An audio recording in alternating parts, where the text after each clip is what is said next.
یہ سورہ بقرہ ہے، پارہ نمبر 1۔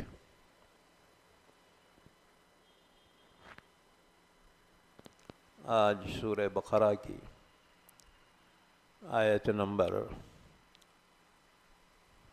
8 سے لے کر آیت نمبر 28 تک پڑھی گئی ہیں۔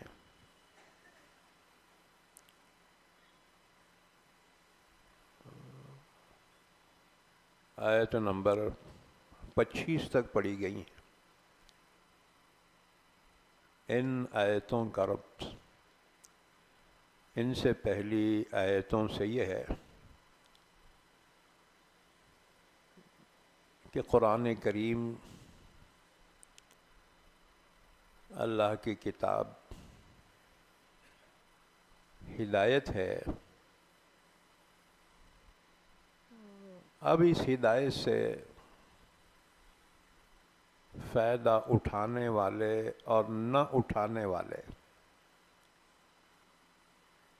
ان کی دو قسمیں بیان کی گئی۔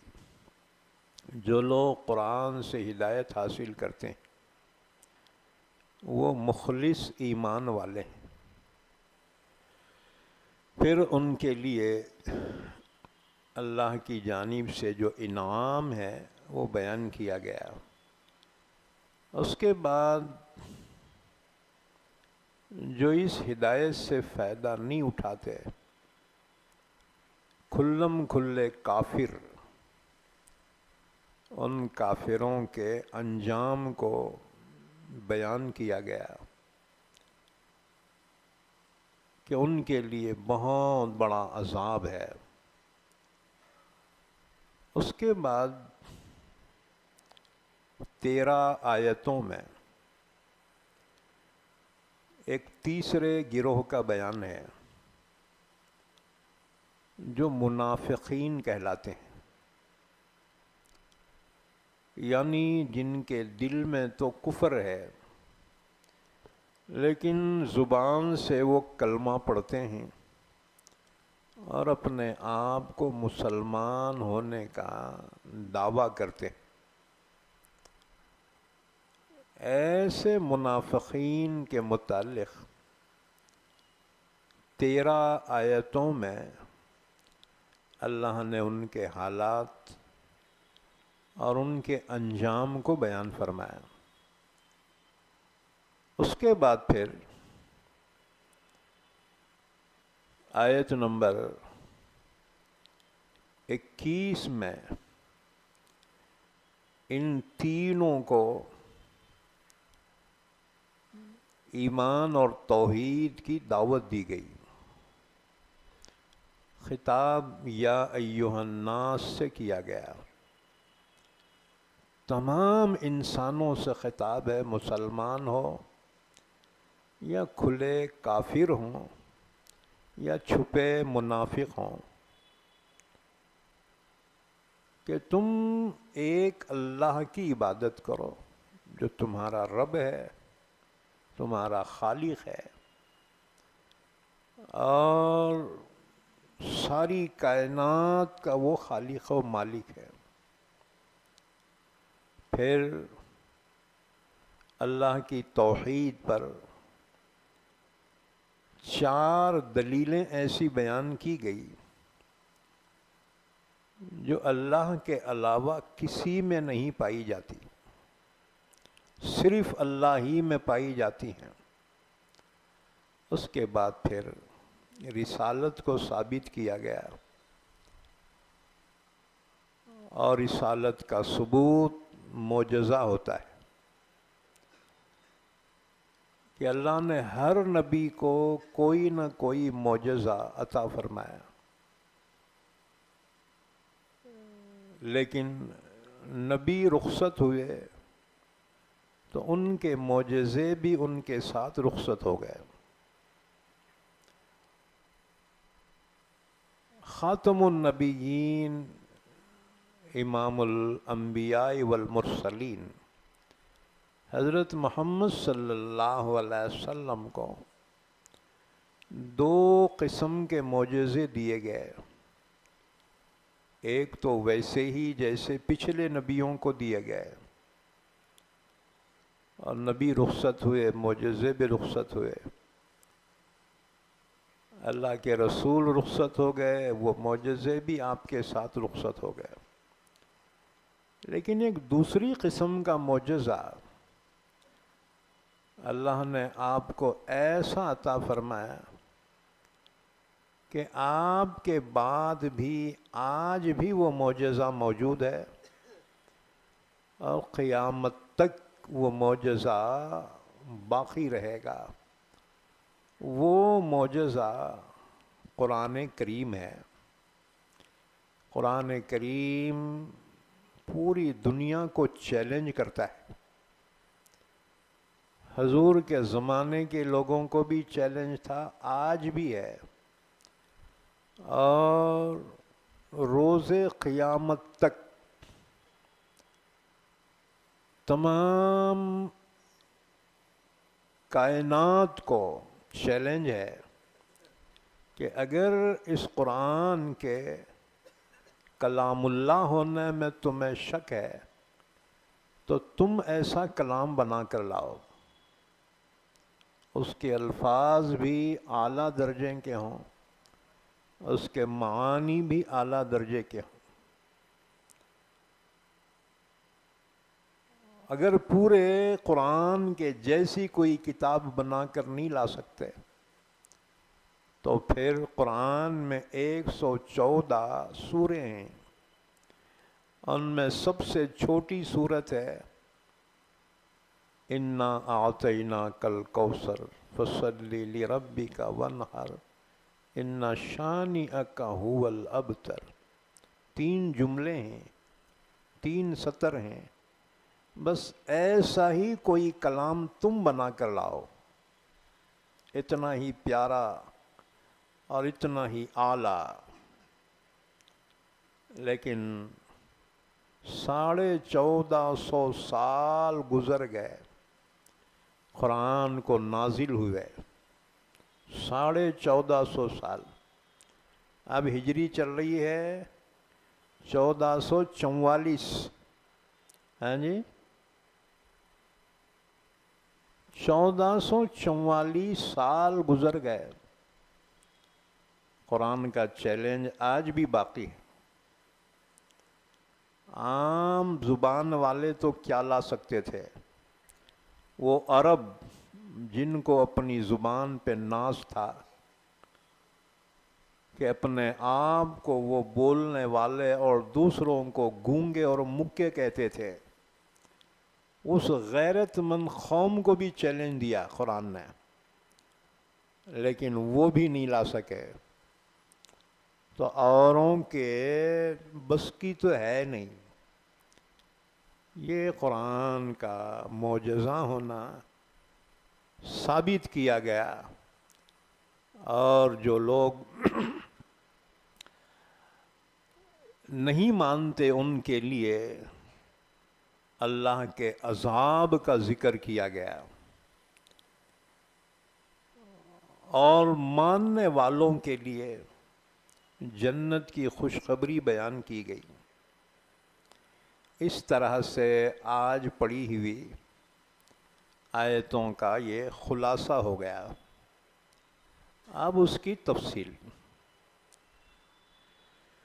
وَمِنَ النَّاسِ مَن يَقُولُ آمَنَّا بِاللَّهِ وَبِالْيَوْمِ الْآخِرِ وَمَا هُمْ بِمُؤْمِنِينَ۔ میرا خیال ہے تم فرصت میں ہوں گے، نہیں؟ کیونکہ عام طور سے روزے دار دوپہر میں تھک جاتا ہے، اب تمہارے کو کام دھندے تو اب نہیں ہوں گے، ہاں جی، اس لیے انشاءاللہ تفسیر کم سے کم 1.5 گھنٹہ تو ہوں گے، لیکن انشاءاللہ قرآن کی برکت سے تمہیں محسوس نہیں ہوگا، ہاں جی۔ تو یہ ابتدائی 13 آیتوں کا خلاصہ اور اس کی تفسیر یہ ہے کہ مکے میں لوگوں کی بس دو ہی قسمیں تھیں، تیسری کوئی قسم نہیں تھی، دو ہی جماعتیں تھیں، تیسری کوئی جماعت نہیں تھی۔ یا تو مخلص ایمان والے تھے یا کھلم کھلے کٹر کافر تھے۔ مکے میں بس دو ہی چیزیں تھیں، یا تو ایمان تھا یا کفر تھا، بس۔ نفاق نہیں تھا، یعنی دوغلے پالیسی کے لوگ نہیں تھے مکے میں، یا تھے علل اعلان ایمان والے تھے یا تھے علل اعلان کافر تھے، درمیان کی کوئی جماعت نہیں تھی۔ لیکن جب حضور ہجرت کر کے مدینہ تشریف لائے،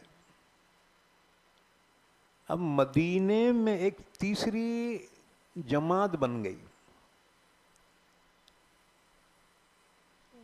کہ جنہوں نے پالیسی کے تحت بظاہر کلمہ پڑھا، مسلمان ہو گئے، نماز بھی پڑھتے تھے، روزہ بھی رکھتے تھے،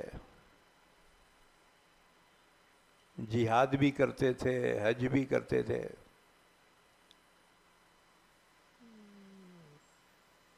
لیکن ان کے دل میں کفر تھا۔ انہوں نے کہا کہ بظاہر کلمہ پڑھ کے ان کے جماعت میں گھس جاؤ اور ان کے راز حاصل کرو، اور جب بھی موقع ملے تو ان کو نقصان پہنچاؤ۔ یہ منافقین کی جماعت پیدا کیسے ہوئی، اس کی تھوڑی تاریخ۔ مدینے میں دو قبیلے تھے عرب، اوس اور خزرج، اور ان کے علاوہ یہودیوں کے تین قبیلے تھے، بنو قینقاع، بنو نذیر، بنو قریظہ۔ یہ دونوں عرب جو قبیلے تھے یہ مشرک تھے، بت پرست تھے۔ ان میں آپس میں لڑائی ہو گئی، اور اتنا لڑے ہیں کہ دنیا میں اتنا کوئی لڑا نہیں ہوگا۔ دونوں قبیلوں میں جنگ ہوئی 120 سال تک، کہ مرنے والا اپنے بیٹوں کو وصیت کرتا تھا کہ میں اپنے دشمن کا انتقام نہیں لے سکا، بچوں میرے بعد تم لینا۔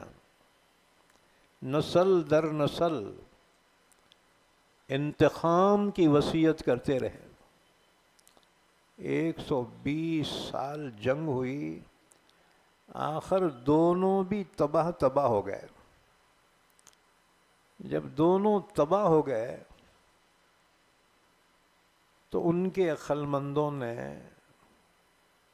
آپس میں صلح کر لی، کمپرومائز کر لیا کہ لڑنا کئی کو اتنا، اب ہم امن سے رہیں گے، کیونکہ جنگ میں نتیجہ تباہی کے سوا اور کچھ نہیں ہے۔ جیتنے والا بھی تباہ ہوتا، ہارنے والا تو تباہ ہوتا ہی ہوتا ہے۔ کمپرومائز ہو گیا، اور آپس میں ایک بات طے کی کہ ہم میں سے جو ہوشیار ہے اسے ہم اپنا بادشاہ بنا دیں گے، اب اس کے ماتحت رہ کر ہم ایک امن کی زندگی گزاریں گے۔ فکس ہو گیا، اور وہ دونوں قبیلوں میں سب سے عقل مند جو تھا اس کا نام تھا عبداللہ بن ابی بن سلول، عبداللہ بن ابی بن سلول قبیل خزرج سے تھا، بڑا عقل مند تھا۔ بس جی مدینے والوں نے طے کیا کہ اس کو ہم اپنا بادشاہ بنا لیں گے، اور اس کے تاج کا آرڈر بھی دے دیا، اور مہینہ اور تاریخ بھی مقرر کی گئی کہ فلاں مہینے کی فلاں تاریخ کو اس کی تاج پوشی کریں گے اور اس کے بادشاہی کا اعلان کریں گے۔ فل تیاریاں ہو گئی۔ اب وہ تاریخ قریب آنے کو تھی کہ اس سے پہلے اللہ کے رسول صلی اللہ علیہ وسلم مکے سے ہجرت کر کے مدینہ آ گئے، چونکہ مدینے کے بہت سے لوگ ایمان لا چکے تھے، اور انہی لوگوں نے پیشکش کی تھی کہ آپ کے وطن مکے کے لوگ آپ کی مخالفت کر رہے ہیں، لہٰذا آپ ہمارے گاؤں میں آؤ، ہم ایمان بھی لائیں گے، آپ کی ہر طرح سے نصرت اور مدد بھی کریں گے۔ اللہ کے رسول نے اللہ کے حکم سے ان سے وعدہ فرمایا، چنانچہ حضور وعدے کے مطابق اور اللہ کے حکم کے مطابق ہجرت کر کے مدینہ آئے۔ آپ کے مدینہ آتے ہی مدینے کے یہ عرب قوم حضور کی طرف لپک گئی اور سارے کے سارے مسلمان ہو گئے، حضور کے ہاتھ پہ اسلام قبول کیا۔ اب وہ جس کی تاج پوشی ہونے والی تھی، اس نے دیکھا ارے یہ تو الگ ہی ہو گیا، انہیں تیار بیٹھا تھا بادشاہ بننے کو، لیکن حضور کے تشریف لاتے ہی مدینے کے لوگ حضور کی طرف پلٹ گئے اور پورے عرب ایمان لے آئے۔ اب ظاہر بات ہے کہ تمہارے کو بھوک لگی ہے، پلیٹ سامنے ہے کھانے کی، اچانک کوئی پلیٹ اٹھا لیا، تمہارا کتنا ٹینشن آتا ہے؟ او جی، سامنے کی پلیٹ کھانے کی کوئی اٹھا دے، ٹینشن آتا نہیں آتا؟ اب وہ بیچارے کا تو راج کارن کا معاملہ تھا، او جی، آئی سو حکومت کے گدی چھین لی گئی اچانک، تو ظاہر بات ہے ریئیکشن تو ہونا تھا۔ بہرحال اس نے عبداللہ بن ابی بن سلول نے یہودیوں اور عرب کے قبیلوں سے کچھ ایسے شرپسند لوگوں کو اپنے ساتھ ملا لیا، اس میں مدینے کے لوگ بھی تھے،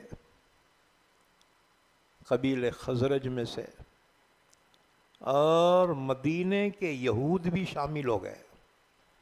یہودیوں کو تو روز اول ہی سے اسلام اور مسلمانوں سے عداوت تھی، دشمنی تھی، چنانچہ وہ اس گروہ میں شامل ہو گئے۔ اب انہوں نے پالیسی بنائی کہ براہ راست ٹکراؤ کے بجائے پالیسی کے تحت مسلمان ہو جائیں گے، کلمہ بھی پڑھیں گے، نماز پڑھیں گے، سب کریں گے،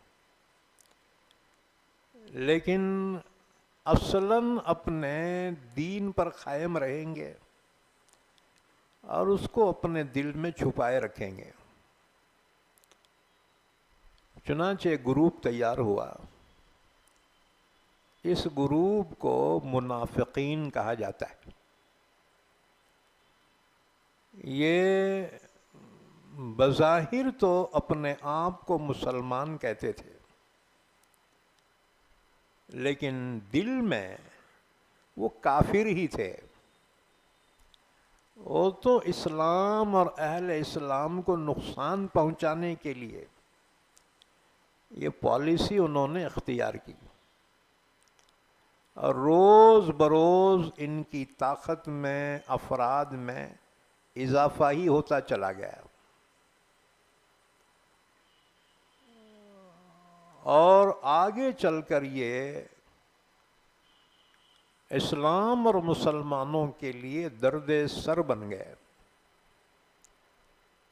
جتنا نقصان کافروں سے اسلام کو پہنچا، اس سے کہیں زیادہ نقصان منافقین سے اسلام اور مسلمانوں کو پہنچا. بڑی بڑی اسلامی سلطنتیں جو تباہ ہوئی ہیں وہ ایسے ہی منافقوں سے ہوئی. جعفر از بنگال و صادق از دکن، دو منافقین ہندوستان کی تاریخ میں کبھی بھلائے نہیں جا سکتے. ایک جعفر بنگال میں جس نے سراج الدولہ کی مسلم حکومت کو تباہ کیا، اور دوسرے صادق جس نے ٹیپو سلطان کی اسلامی حکومت کو تباہ کروایا. انگریزوں سے مل کر اس نے سلطان ٹیپو کو شہید کروایا. اسلامی سلطنت تباہ ہو گئی. حضرت سلطان ٹیپو رحمت اللہ علیہ جانتے ہو کون تھے؟ نہیں مول صاحب، وہ شیر میسور تھے، وہ تو ہیں ہی، لیکن اس سے بڑھ کر یہ ہے حضرت ٹیپو سلطان رحمت اللہ علیہ اللہ کے رسول کے خاندان سے تھے، خاندان قریش سے تھے، جن کا خاندان مکے سے یمن منتقل ہوا، پھر یمن سے افغانستان منتقل ہوا، پھر افغانستان سے وہ ساحل کے علاقے میں آئے، اور ان عربوں کو نوائت کہا جاتا ہے.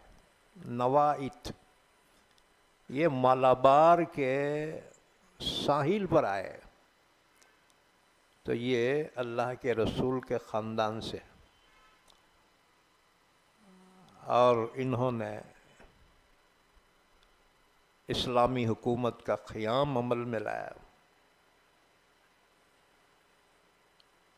ہندوستان میں سب سے پہلے راکٹ جس سائنسدان نے بنایا وہ حضرت سلطان ٹیپو ہیں. سلطان ٹیپو عالم بھی تھے، ولی اللہ بھی تھے. تم بولیں گے داڑھی نہیں تھی نا مول صاحب؟ کچھ اولیاء کرام بغیر داڑھی کے بھی ہوتے جی، جیسے علامہ اقبال جی مفسر قرآن ہے. اقبال نے اپنے اشعار میں اللہ کے کلام کی تفسیر فرمائی ہے. اتنا بڑا شخص، ایک انقلابی شخص، لیکن داڑھی نہیں تھی. اب تھوڑی بہت کسر تو رہتی نا جی، ہاں جی. اب کیوں نہیں رکھے، ان کی مجبوری وہ جانے، ان کا رب جانے. ہم تبصرہ نہیں کر سکتے. ہمیں تو اچھائیاں لینا چاہیے جہاں سے ملے. او جی، اب ہمارا حال کیا رہے معلوم؟ ہم کسی کی برائی کو تلاش کرتے اور وہ برائی کو اچھالتے ہیں. ہاں جی، یاد رکھو، کسی کی اچھائیاں لے لو، برائیاں چھوڑ دو، کیونکہ وہ بندہ جانے، اللہ جانے. فیما بینہ و بین اللہ. ہم کوئی پیغمبر نہیں ہیں، کوئی ٹھیکیدار نہیں ہے کسی کے ہدایت کے. ہاں جی، تو کسی میں اچھائیاں ہیں تو لے لو، برائیاں ہیں اسے چھوڑ دو. لیکن ہماری تھنکنگ جو ہے الٹی ہو گئی. ہم تو فالٹ ڈھونڈتے ہیں، کون سے عالم میں کیا فالٹ ملتا ہے. کچھ نہیں ملے تو اتنا ہی صحیح کہ عالم چندہ کر کے کتا لا رہے کتا کھا رہے کیا، ہاں اس کا حساب انہیں دیں گا. تو کون ہوتا بیٹا؟ ایک واقعہ مجھے یاد آیا، بہت پہلے کی بات ہے.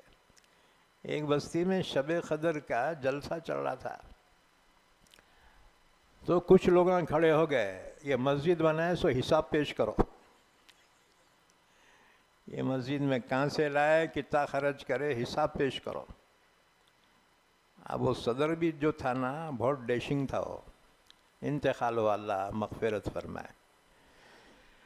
تو امام صاحب کو لوگ کھڑے ہو کے جو ہے سوال کر رہے کہ مسجد بنائے، کتنا چندہ جمع کرے اور کیا خرچہ ہے وہ بیان کرو. اب ایک آدمی اس میں ذرا زیادہ بول رہا، تو وہ صدر صاحب کھڑے ہو گئے. انہوں نے بولے مول صاحب، امام صاحب، اس کو پوچھو انہیں کتنا چندہ دیا، انہیں کتنا دیا. اسے پوچھے بھئی تو کتنا دیا رے؟ انہوں نے بولا میں 50 روپے دیا. صدر صاحب جیب سے نکالے 50. مول صاحب اس کو واپس کر دو. ہاں جی. تو تم جو ہے کسی کے عیب تلاش نہ کرو. عیب تلاش کرنے کی مثال ایسی ہے کہ ایک باغیچہ ہے، باغیچے میں خنزیر کو چھوڑ دیے تو خنزیر وہاں پھولوں کی خوشبو نہیں سونگتا ہے، وہاں تو غلاظت ڈھونڈتے پھرتا ہے. اللہ ہمیں عقل سلیم عطا فرمائے. دھن رے دنیا اپنی دھن، پرائے دھن کا پاپ نہ پن. ہر ایک کو اس کا حساب کتاب دینا ہے. جو دوسروں کی غیبت، چغلیاں، برائیاں کر کے اپنی جہنم کیوں تیار کر رہے؟ ہاں جی. ایمان والوں کی فطرت تو یہ ہو کہ خنجر چلے کسی پہ، تڑپتے ہیں ہم امیر، سارے جہاں کا درد ہمارے جگر میں. بھلائی سوچے ایمان والوں کی. بہرحال ان آیتوں کی تفسیر بیان کی جا رہی. منافقین کا ایک گروہ تیار ہوا مدینے میں.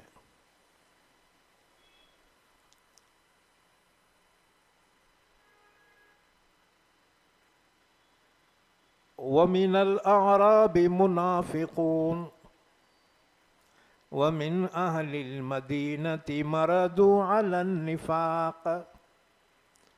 اللہ نے فرمایا منافقوں کا گروہ کہاں پیدا ہوا؟ مدینے کے اطراف کے دیہات کے لوگ تھے، اور مدینے والوں میں سے بھی کچھ لوگ تھے یہ منافق بن گئے، اور اسلام کو، اہل اسلام کو نقصان پہنچانے کی حد سے زیادہ کوششیں کی. لیکن یاد رکھو اللہ نے فرمایا یریدون لیطفئوا نور اللہ بافواہہم واللہ متم نورہ ولو کرہ الکافرون. یہ ساری اسلام دشمن طاقتیں یہ چاہتی ہیں اپنی طاقت سے اللہ کے اس نور اور اس چراغ کو بجھا دیں. لیکن اللہ کا فیصلہ یہ ہے، اللہ اپنے نور کو کامل کر کے رہے گا، چاہے کافر پٹک ہی لے، چاہے کافر کتنا ہی برا کیوں نہ مانے، اللہ اپنے نور کی حفاظت کرے گا. اسلام کی حفاظت کی ذمہ داری مسلمانوں کے ذمہ نہیں ہے، ورنہ ہم کبھی کے بیچ دے کے ہم چل جاتے تھے۔ آؤ جی، اللہ نے اسلام کی حفاظت کی ذمہ داری مسلمانوں کو نہیں دی، اللہ نے خود اس کی حفاظت کی ذمہ داری لی۔ جسے خدا رکھے اسے کون چکھے؟ پوری دنیا کی طاقت مل کر بھی اسلام کا بال بھی بیکا نہیں کر سکتی۔ اسی طرح قرآن کی حفاظت کی ذمہ داری اللہ نے مسلمانوں کو نہیں دی، ورنہ پاؤ کلو گوشت میں بیچ دیتے تھے نہ، قرآن کی حفاظت کی ذمہ داری اللہ نے خود اپنے ذمے لی۔ اِنَّا نَحْنُ نَزَّلْنَا الذِّكْرَ وَإِنَّا لَهُ لَحَافِظُونَ۔ اس لیے ہمارے کو ٹینشن لینے کی ضرورت نہیں ہے، ارے قرآن کا کیسا ہوں گا، اسلام کا کیسا ہوں گا، اتنے دشمنوں میں گھرا ہے اسلام۔ نو ٹینشن، تمہارے کو ٹینشن کی ضرورت نہیں ہے۔ تم اپنے عمل درست کرو، تم اپنی آخرت بنا لو، تم اپنی جنت بنا لو، بس جہنم سے حفاظت کے کام کر لو۔ ہاں جی، اسلام اور قرآن کی حفاظت کی ذمہ داری اللہ نے خود لی۔ وَاللَّهُ مُتِمُّ نُورِهِ وَلَوْ كَرِهَ الْكَافِرُونَ۔ یہ اسلام کی حفاظت کی ذمہ داری۔ قرآن ایک شاعر نے کہا تھا، نور خدا ہے کفر کی حرکت پہ خندہ زن، پھونکوں سے یہ چراغ بجھایا نہ جائے گا۔ ہاں جی، اب اس سے معلوم ہوا دو چیزیں محفوظ ہیں، اسلام محفوظ ہے، قرآن محفوظ ہے۔ اگر تم اپنی حفاظت چاہتے ہو، یہ محفوظ بنکر میں آ جاؤ، یہ حفاظت گاہ میں آ جاؤ، دنیا تمہارا بال بھی بیکار نہیں کر سکتی۔ اب حالات سے مسلمان بہت جلدی کیسا ہونا جی، انہوں ایسا کر رہے، وہ نصاب میں انہوں بدل رہے کہتے وہ ایسا کر رہے ویسا۔ ہاں جی، کچھ نہیں ہوتا۔ ہاں جی، اسلام محفوظ ہے، قرآن محفوظ ہے، تم اس میں آ جاؤ، تم بھی محفوظ ہو جاؤ گے۔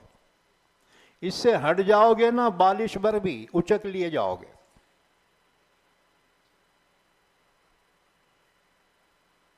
ان یتخطف الناس، اچک لیے جاؤ گے۔ اس لیے قرآن اسلام سے قریب رہو، وابستہ رہو۔ اب لوگ کیا کر رہے ہیں معلوم؟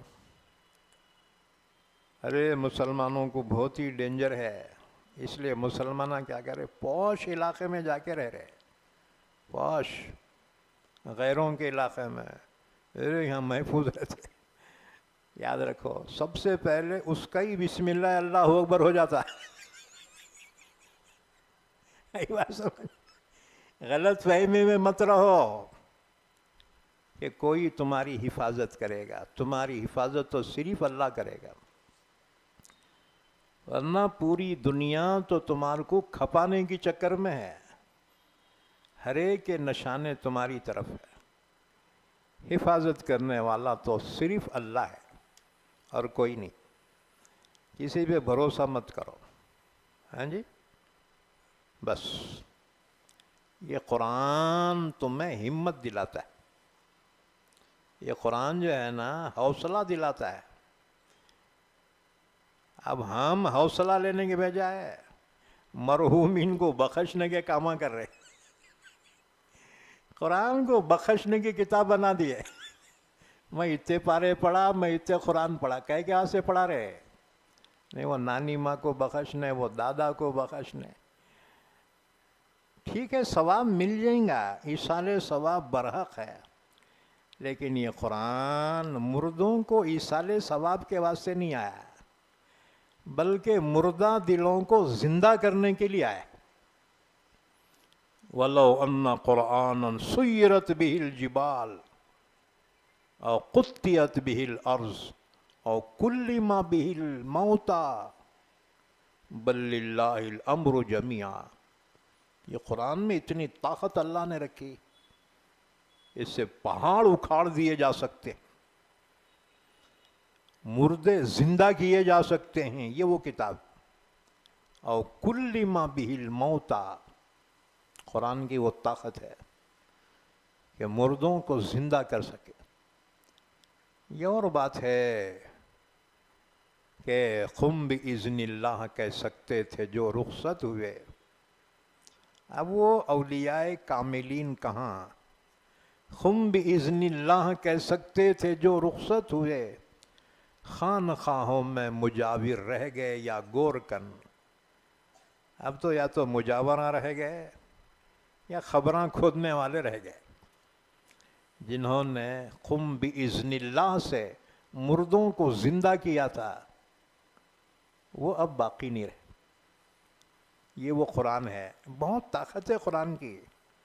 ہم قرآن کی طاقت کو سمجھ ہی نہیں سکے. ہم نے تو ایصال ثواب کی کتاب ہی بنا لیا ہے جی، اور اس پر مزید یہ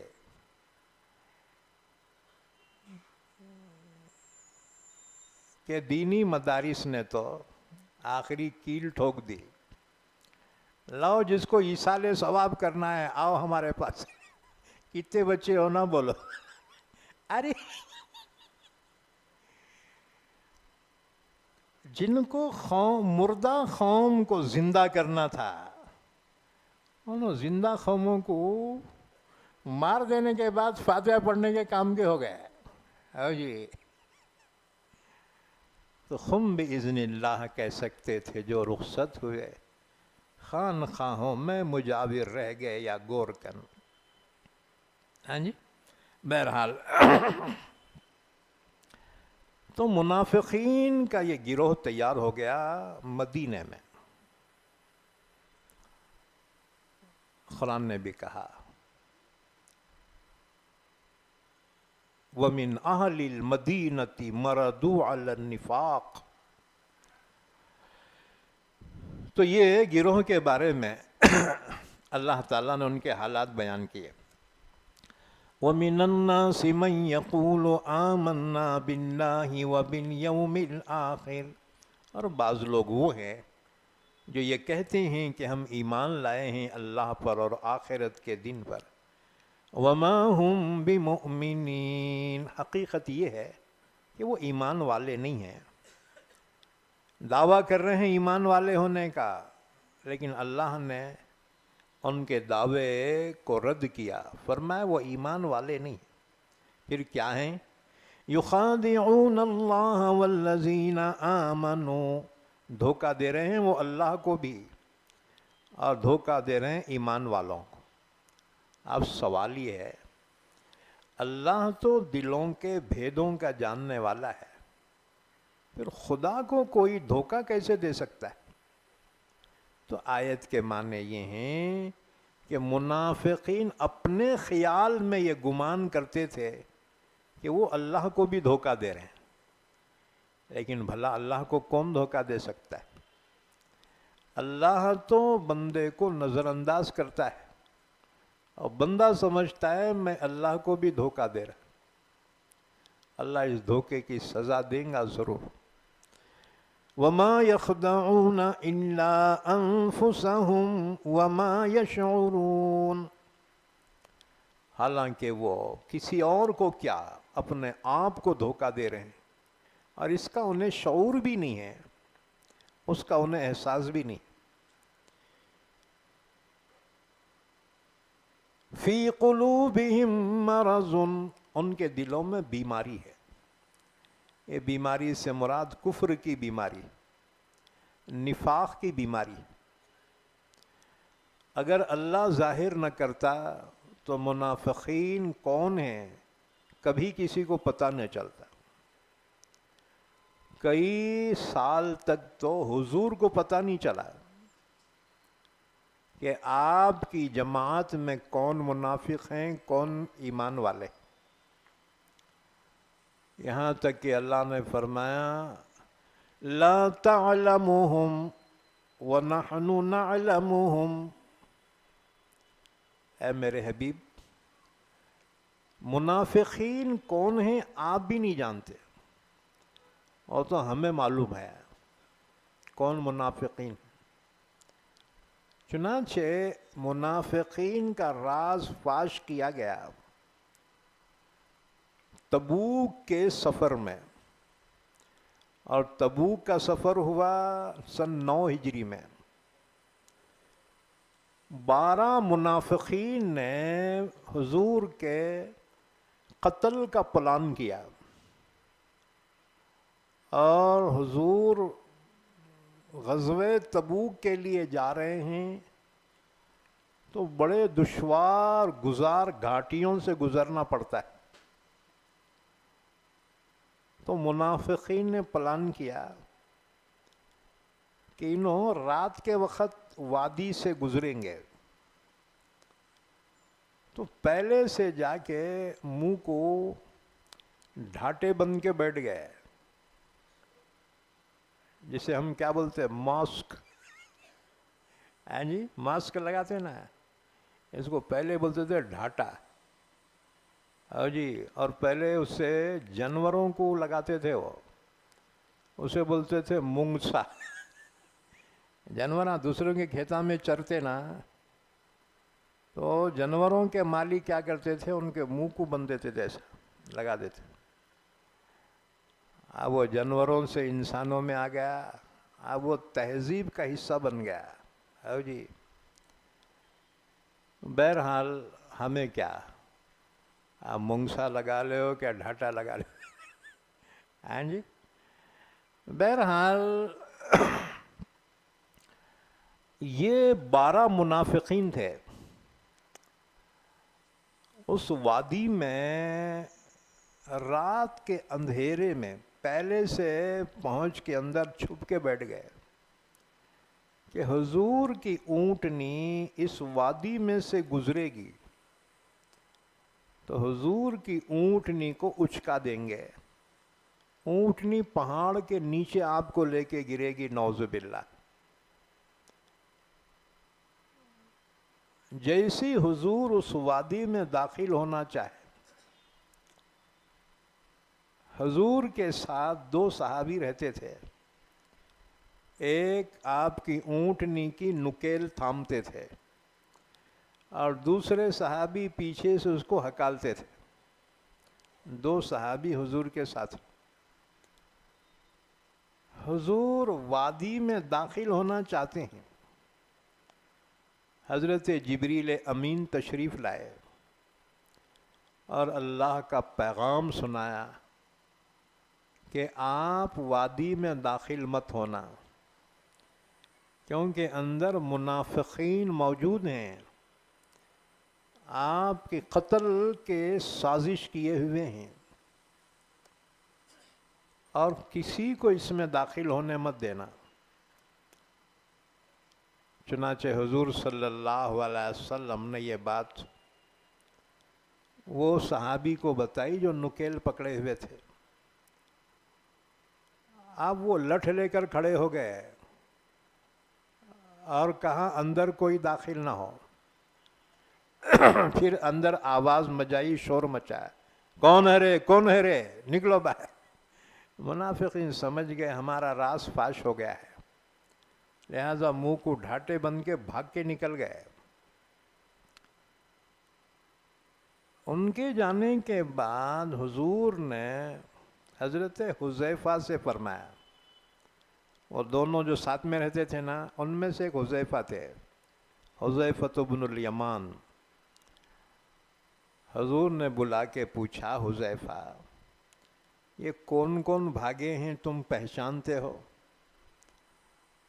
انہوں نے کہا یا رسول اللہ، چہرے تو ان کے چھپے ہوئے تھے، چہرے تو چھپے ہوئے تھے، نہیں پہچان سکا، لیکن ان کی سواریوں کو پہچانتا ہوں، کس کی سواریاں۔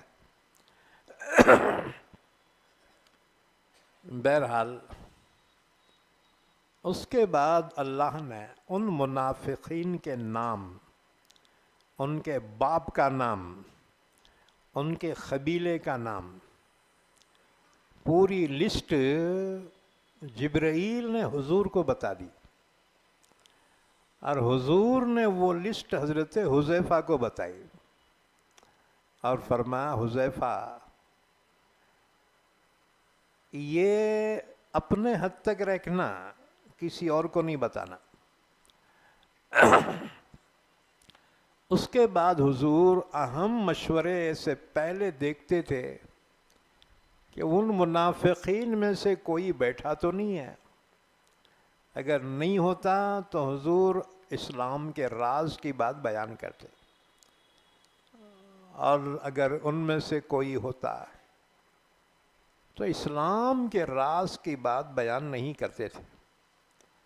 آپ کو جانا ہوتا سفر میں اس جانب تو آپ تذکرہ کرتے اس جانب کا، ادھر پانی ہے کیا، جانوروں کو چارہ ہے کیا، تو منافق سمجھتے انہوں ادھر جا رہے فوج لے کے، انہوں جا کے اپنے سرداروں کو لگا دیتے تھے، یہودیوں کو، کافروں کو، ارے انہوں ادھر جا رہے، تم پہلے سے ان کا بندوبست کر دو۔ اب آخری مومنٹ میں اللہ کے رسول فرماتے ہم ادھر نہیں ادھر جا رہے، ان کی پوری پلاننگ چوپٹ ہو جاتی تھی۔ ہاں جی، تو یہ بھی سنت نبوی ہے۔ ہمارے مسلمان ایک چائے پلانا، انہیں پورے اسلام مسلمانوں کا راز پیش کر دیتا ہے، پورا بھانڈا ہی پھوڑ دیتا ہے، بیٹا خبردار تم بکاؤ مال نہیں ہو۔ ہاں جی، کرسی کے لالچ میں یا چائے کی لالچ میں خبردار، اسلام، اہل اسلام کے راز فاش نہ کرو، کیونکہ یہ بہت بڑی خیانت ہے،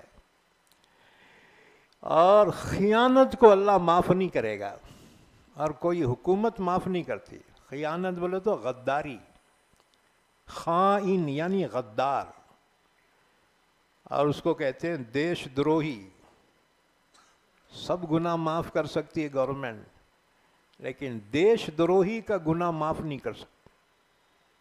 یہ خیانت، یہ بغاوت ہے۔ کیا خیال ہے مسلمانوں، اگر تم اللہ اس کے رسول کی خیانت کرو گے تو تم سکون سے رہو گے؟ نہ، دنیا میں بھی جوتے کھاؤ گے، آخرت میں عذاب تو ہے ہی ہے۔ اس لیے خبردار، اسلام، اہل اسلام کے راز فاش نہ کرو۔ تو حضور نے یہ پالیسی اختیار کی، اخیر تک حضور اپنا راز بیان نہیں کرتے۔ اخیر وقت میں حضور اچانک فرماتے ہم ادھر نہیں، ہم ادھر جا رہے ہیں، تو دشمنان اسلام کی پوری پلاننگ فیل ہو جاتی تھی۔ ہاں جی، بہرحال منافقین کے دلوں میں مرض تھا، کفر کا، نفاق کا، تو اللہ تعالیٰ نے ان کی ہر کوشش کو ناکام کیا، تو ان کے مرض میں اضافہ ہوتا چلے گیا۔ یخادعون اللہ والذین آمنوا، منافقین دھوکہ دے رہے ہیں اللہ کو اپنے خیال میں اور ایمان والوں کو۔ وما یخدعون الا انفسهم وما یشعرون، حالانکہ وہ نہیں دھوکہ دے رہے مگر اپنے آپ کو، اور اس کا انہیں شعور بھی نہیں۔ حضرت عمر رضی اللہ تعالیٰ عنہ نے ایک مرتبہ دوران اپنے خلافت کے حضرت حذیفہ سے فرمایا، حذیفہ میں یہ نہیں پوچھتا کہ حضور نے منافقین کی جو لسٹ دی ہے اس میں کس کا نام ہے، میں یہ تو نہیں پوچھتا، ہاں اتنا پوچھوں گا اس میں میرا نام تو نہیں ہے نا؟ انہوں نے کہا امیر المومنین آپ کا نام نہیں ہے۔ فرمایا الحمدللہ۔ اچھا، حذیفہ ابن الیمان کا تاریخ یہ تھا کہ اسی جنازے میں شریک ہوتے جو مخلص ایمان والے کا ہوتا، اور اگر منافق کا ہوتا شریک نہیں ہوتے تھے۔ اچھا، اس زمانے کے منافق کا لباس وغیرہ سب سیم مسلمان کا ہوتا تھا۔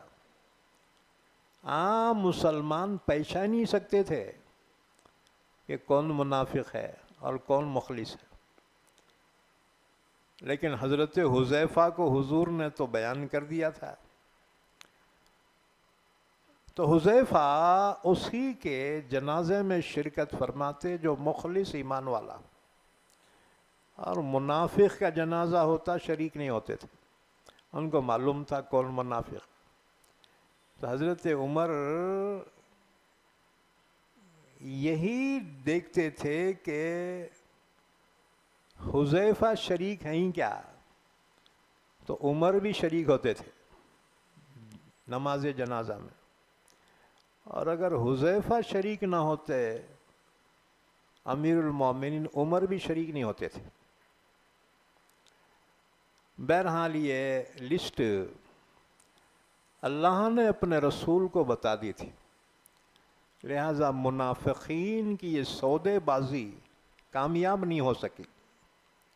فما ربحت تجارتہم وما کانوا مہتدین، ان کی چال کام نہیں آ سکی، کہ وہ راز ان کا راز نہیں رہا، اللہ نے فاش کر دیا۔ بہرحال حضور کے زمانے میں تھا یہ نفاق۔ ابو بکر صدیق کا دور خلافت آیا، ابو بکر صدیق نے اعلان کیا خبردار، اب یا تو اسلام رہے گا یا کفر، تیسری کوئی چیز باقی نہیں رہے گی۔ اچھا جی، حضرت عمر نے ایک مشورہ دیا تھا حضور کو کہ یا رسول اللہ، یہ جتنے منافقہ ہیں نا، آپ ان کو ختم کیوں نہیں کرتے؟ ان کو فنش کر دو نا جی، قتل کر دو ان کو، منافقوں کو۔ حضور نے فرمانا اس وجہ سے کہ عام لوگوں کو تو نہیں معلوم نا کہ یہ منافقین ہیں، عام لوگ تو ان کو مسلمان ہی سمجھتے۔ اگر میں ان کے قتل کرنے کا حکم دوں تو لوگوں میں یہ مشہور ہو جائے گا کہ محمد تو اپنے ہی آدمیوں کو قتل کرواتے ہیں، میں یہ نہیں چاہتا۔ چنانچہ حضور کے زمانے میں منافقین کو قتل نہیں کیا گیا۔ یہی حکمت تھی کہ عام لوگ تو نہیں جانتے تھے نا یہ منافق ہیں، عام لوگ تو یہ سمجھتے تھے یہ مسلمان ہیں۔ تو حضور نے فرمایا عمر، میں نہیں چاہتا کہ لوگوں میں یہ چرچا ہو کہ محمد اپنے ہی آدمیوں کو قتل کرواتے۔ لیکن ابو بکر صدیق نے فرمایا بس، اب یا تو اسلام رہے گا یا کفر، تیسری کوئی چیز نہیں رہے گی۔ لیکن پوری تاریخ اسلام پڑھ لو کہ جتنا نقصان منافقین سے ہوا ہے اتنا کسی اور سے نہیں ہوا، اور آج بھی اسلام اور اہل اسلام کو نقصان منافقین ہی سے پہنچ رہا ہے۔ اللہ ہماری حفاظت فرمائے، اسلام کی تو حفاظت اللہ ہی فرمائے گا، سوال صرف ہمارا ہے، اللہ ہماری حفاظت فرمائے۔ بہرحال فرمایا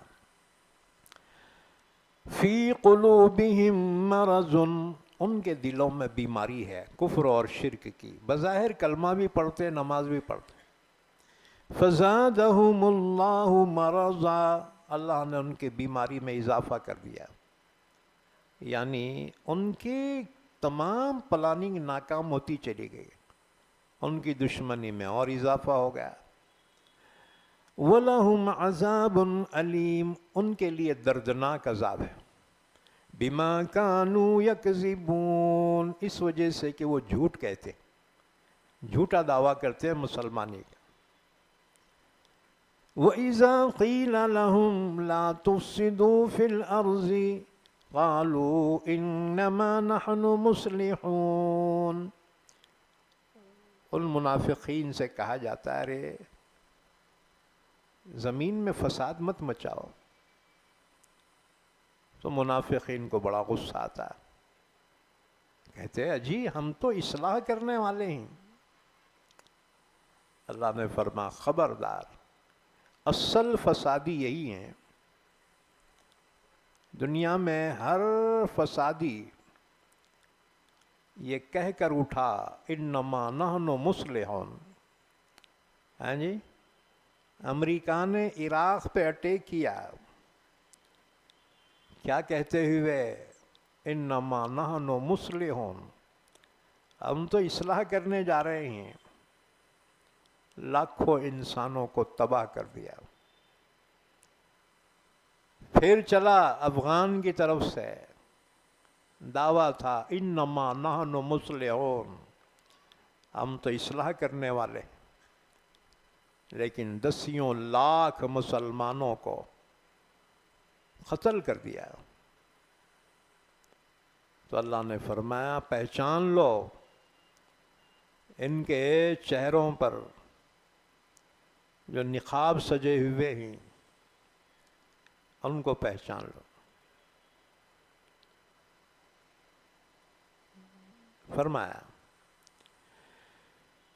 وَإِذَا قِيلَ لَهُمْ لَا تُفْسِدُوا فِي الْأَرْضِ، جب ان سے کہا جاتا ہے تم زمین میں فساد نہ پھیلاؤ، قَالُوا إِنَّمَا نَحْنُ مُصْلِحُونَ، ہر فسادی ہر منافق دعویٰ کرتا ہے اجی ہم تو اصلاح کرنے والے، أَلَا إِنَّهُمْ هُمُ الْمُفْسِدُونَ وَلَكِنْ لَا يَشْعُرُونَ، اللہ نے فرما خبردار، یقیناً یہی لوگ فسادی ہیں، لیکن فساد اور اصلاح میں وہ تمیز نہیں کر سکتے کہ وہ فساد کو بھی اصلاح سمجھ رہے، انہیں شعور نہیں ہے۔ وَإِذَا قِيلَ لَهُمْ آمِنُوا كَمَا آمَنَ النَّاسُ قَالُوا أَنُؤْمِنُ كَمَا آمَنَ السُّفَهَاءُ، غریب مسلمان منافقوں کو سمجھاتے تھے ایسا کیوں کر رہے بھائی، جیسے لوگ ایمان لائے تم بھی ویسے ایمان لاؤ نا۔ منافق کہتے ابے ہم تمہارے جیسے بیوقوف تھوڑی ہیں مسلمان بننے۔ اللہ نے فرمایا حقیقت میں بے وقوف تو یہی منافقین ہیں، لیکن اس کا بھی علم نہیں۔ اور جب ان سے کہا جاتا ہے ایمان لاؤ جیسے اور لوگ ایمان لائے، تو وہ جواب میں کہتے ہیں کیا ہم ایسے ایمان لائے جیسے بے وقوف لوگ لائے؟ الا انہم ہم الصفہاء ولکن لا یعلمون، خبردار یقیناً وہی لوگ بے وقوف ہیں لیکن وہ نہیں جانتے۔ اچھا، اور اگر طاقتور مسلمانوں سے مدبھیڑ ہو جاتی تو منافقین چاپلوسی کرتے تھے، کہتے تھے جی ہم بھی تمہارے جیسے مسلمان ہیں، اور جب اپنے سرداروں کے پاس جاتے کہتے تم اطمینان رکھو اصل تو ہم تمہارے ساتھ، اب وہ ڈانٹتے کہتے وہاں فلاں کے ساتھ جو ہے تو بولا تھا نا مسلمان ہے، بول یہ کہتے ہیں ہم ان سے مذاق کر رہے تھے جی، اصل ہم تمہارے ساتھ۔ اللہ نے فرمایا ان کے مذاق کی سزا تو ان کو مل کے رہے گی۔ فرمایا وَإِذَا لَقُوا الَّذِينَ آمَنُوا قَالُوا آمَنَّا، اور جب ملاقات کرتے ہیں یہ منافقین ایمان والوں سے تو کہتے ہیں جی ہم بھی ایمان لائے۔ آیت شریفہ کا شان نزول یہ ہے ایک مرتبہ حضرت ابو بکر، حضرت عمر اور حضرت علی تینوں نے عبداللہ ابن ابی ابن سلول کی مشکوک حرکتوں کو دیکھ کر ارادہ کیا کہ چل کر اس کو سمجھائیں گے ذرا۔ چنانچہ تینوں چلے سمجھانے کے واسطے۔ یہ منافقین کا سردار اپنے ٹولی کے ساتھ بیٹھا ہوا تھا، دیکھ کے کہا دیکھو یہ تینوں آ رہے، ان کو کیسا بیوقوف بنا تم دیکھو۔ چنانچہ جب یہ تینوں آئے تو بہت گرم جوشی سے ملاقات کے لیے بڑھا، مرحبا بأبی بکر رفیق فی الغار، واہ واہ واہ واہ ابو بکر، کیا کہنے آپ کے، آپ تو اللہ کے رسول کے یار غار ہیں۔ عمر سے کہا مرحبا بالفاروق خوی فی الاسلام، واہ واہ عمر فاروق، کیا کہنے، غریب خانے پہ تشریف لائے، ہاں جی، دین میں بہت زبردست، بڑے قوت والے۔ عمر کو بہت غصہ آ رہا۔ حضرت علی کے بارے میں کہا مرحبا بابن عم النبی، واہ واہ حضور کے چچا زاد ہیں، حضور کے چہیتے۔ حضرت عمر کو رہا نہیں گیا، عمر نے کہا اتق اللہ ولا تنافق، ابے چپ، اللہ سے ڈر کمبخت، ہمارے سے ڈبل گیم کر رہا، ہمارے سے بیٹا۔ اس نے کہا جی جیسے آپ ایمان والے ہیں نا، ہم بھی ویسے ہی ایمان والے۔ اس پر آیت شریفہ نازل ہوئی، وَإِذَا لَقُوا الَّذِينَ آمَنُوا قَالُوا آمَنَّا، جب یہ منافقین ملاقات کرتے ہیں ایمان والوں سے تو کہتے ہیں جی ہم بھی ایمان لائے۔ وَإِذَا خَلَوْا إِلَى شَيَاطِينِهِمْ قَالُوا إِنَّا مَعَكُمْ، جب اپنے شیاطین سے مراد کافروں اور یہودیوں کے سرغنے ہیں، ان کے جو سردار ہیں نا، جس کی چھتر چھایا میں یہ منافقین کا ٹولہ تھا، جب وہاں جاتے ہیں تو وہ ڈانٹتے ہیں، کمبختو مسلمانوں کے سامنے مسلمان ہونے کے دعوے کر رہے تھے تم؟ وہ کہتے نہیں جی ہم تو ان سے مذاق کر رہے تھے، ان سے دل لگی کر رہے تھے۔ وَإِذَا خَلَوْا إِلَى شَيَاطِينِهِمْ، اور جب وہ ملاقات کرتے ہیں تنہائی میں اپنے سرداروں سے تو کہتے ہیں اِنَّا مَعَكُمْ، ہم تو تمہارے ساتھ، اِنَّمَا نَحْنُ مُسْتَهْزِئُونَ، ہم تو مسلمانوں سے مذاق کر رہے ہیں۔ اللہ یستہزئ بہم، اللہ ان کے اس مذاق کی ان کو سزا ضرور دے گا۔ کیا سزا دے گا؟ جنتی جب جنت میں جا رہے ہوں گے تو جنت کے دروازے پہلے کھول دیے جائیں گے۔ وَسِيقَ الَّذِينَ اتَّقَوْا رَبَّهُمْ إِلَى الْجَنَّةِ زُمَرًا حَتَّى إِذَا جَاءُوهَا وَفُتِحَتْ أَبْوَابُهَا، کہ پہلے سے جنت کے دروازے کھلے ہوئے ہوں گے تو ان کے پیچھے پیچھے منافقاں بھی چلیں گے، مسلمان جنت میں داخل ہو جائیں گے، منافق ہوشیاری سے دوڑیں گے کہ دنیا میں بھی اپنی پالیسی کامیاب رہی، آج بھی ہو جاتی، جیسے ہی کھلے دروازے کی طرف دوڑیں گے قریب آتی زب بول کے دروازے بند ہو جائیں گے، ایٹومیٹک رہیں گے دروازے وہاں کے جنت کے۔ اب یہ مایوس ہو کے پیچھے آئیں گے، پھر دروازے کھلیں گے، پھر بھاگیں گے، قریب آتے زب بول کے بند ہو جائیں گے۔ ارے یہ کیا مذاق ہے جی، تم جو مذاق اڑاتے تھے کم بختو دنیا میں ایمان والوں کا، تو یہ ہے وہ سزا۔ اللہ یستہزئ بہم، اللہ ان کے اس مذاق کی ان کو سزا دے گا۔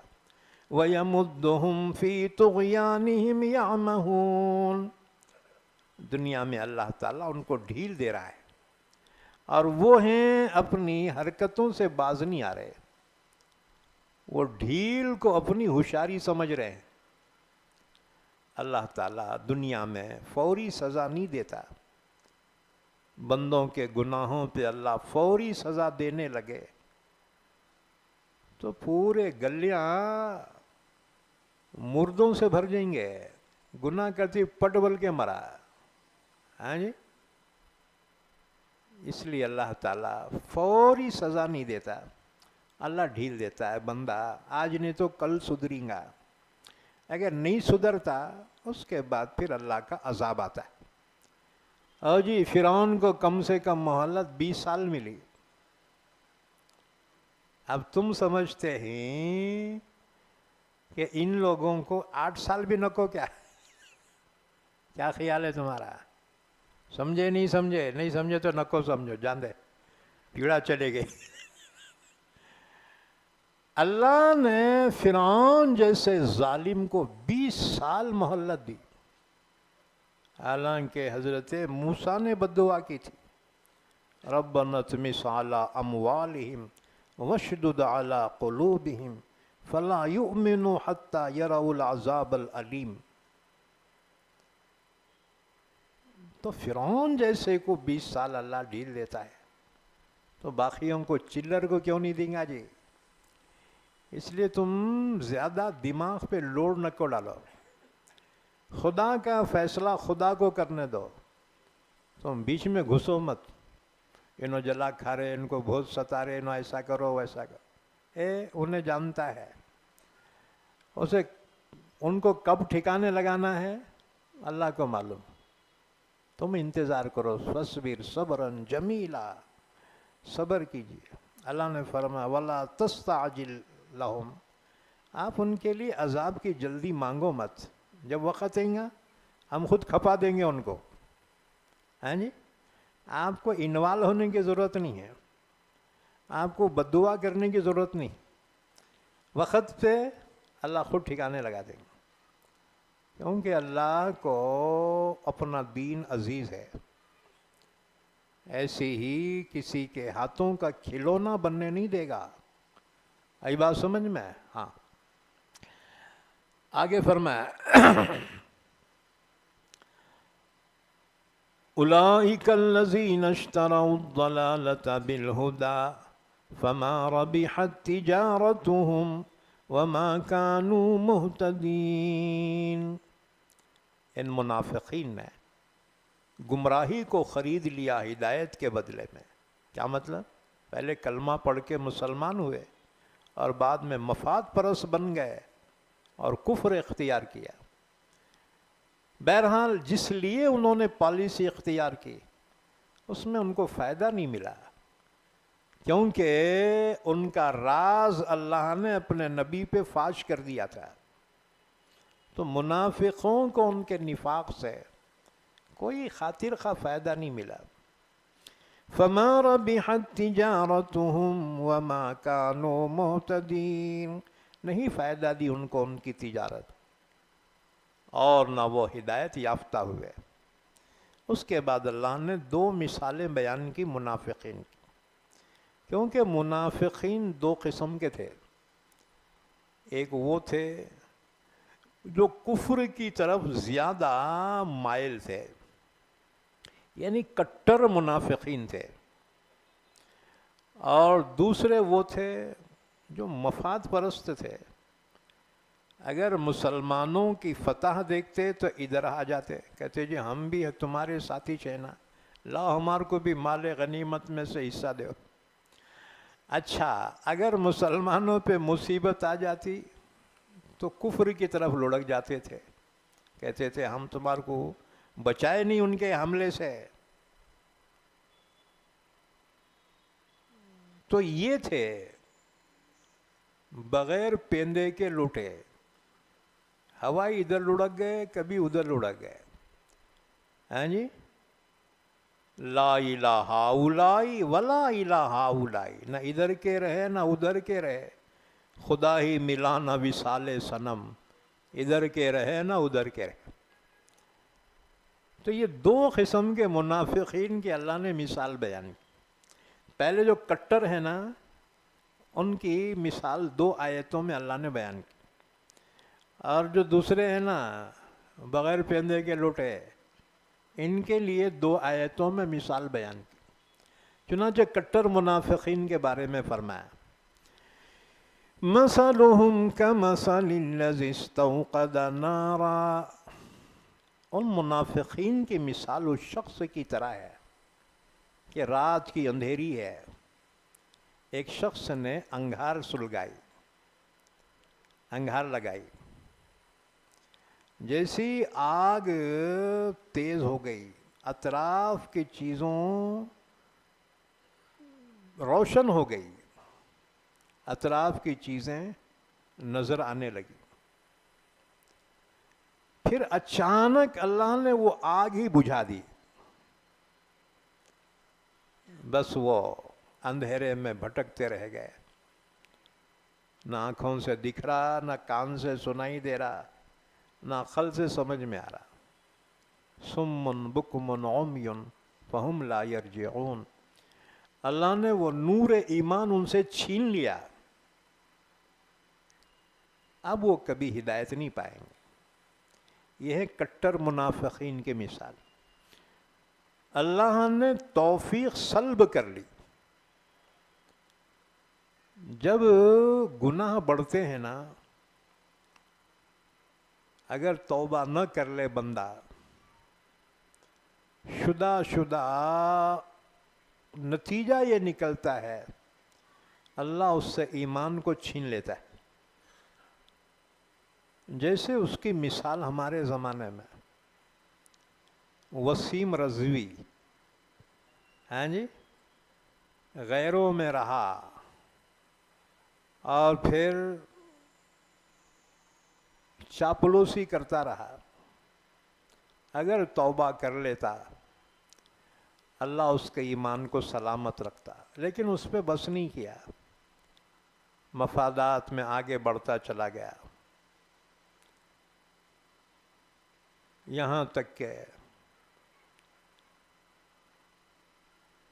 سیاست, حکومت, ہر چیز حاصل ہو گئی, شہرت حاصل ہو گئی, اور آگے بڑھا. اور اس نے قرآن پاک کی 24 آیتوں پر آبجیکشن لیا.